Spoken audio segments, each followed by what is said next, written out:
एक पिता को पता होता है कि मेरे बच्चे की फीस भरनी है। एक पिता को पता होता है कि दीपावली आ रही है, घर में घरवाली के लिए कुछ न कुछ नए वस्त्र लाने हैं। क्या आप लोग कभी देखा है कि किसी धर्मपत्नी ने अपने पति के नाम की माला फेरी है? नहीं। क्या किसी बच्चे ने अपने पिताजी की पूजा की है? नहीं।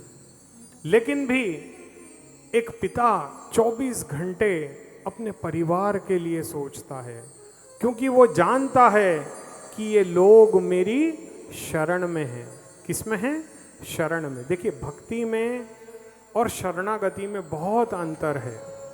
सुदामा जी ने भक्ति की थी, उन्होंने भगवान की शरण नहीं ली, तो आखिर में भगवान भी थक गए और उनकी पत्नी के द्वारा उनको बुलवाया, पत्नी के द्वारा, और आने के बाद उनका मान सम्मान किया, परंतु धन नहीं दिया। क्यों नहीं दिया? क्योंकि उन्होंने मांगा नहीं था।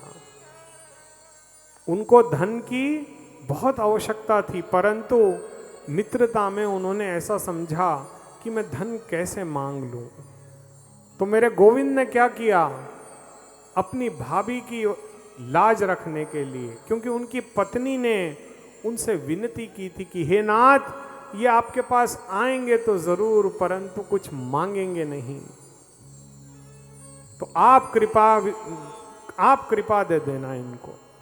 क्योंकि देखिए, जहां पर हरि कृपा होती है, जहां पर श्याम बाबा की कृपा होती है, वहां कुछ मांगना नहीं पड़ता, हमें केवल समर्पण करना होता है।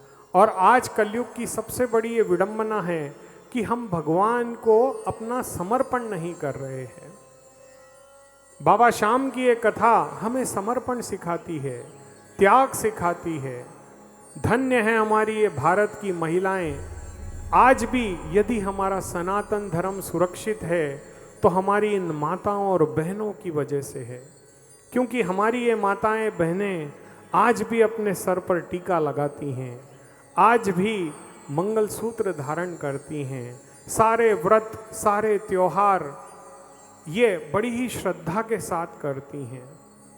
आज के युग में यदि सनातन धर्म जीवित है, अजी कल एकादशी आ रही है, कल आपको व्रत रखना है, ये कौन याद दिलाता है? घर की महिलाएं। आज उन महिलाओं की वजह से ही ये सत्य सनातन धर्म चल रहा है।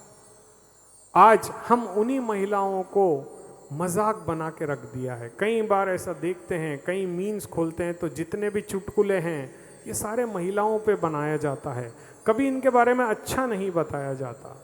लेकिन अगर ये लोग नहीं होते तो आज हमारी संस्कृति हमें प्राप्त नहीं होती थी।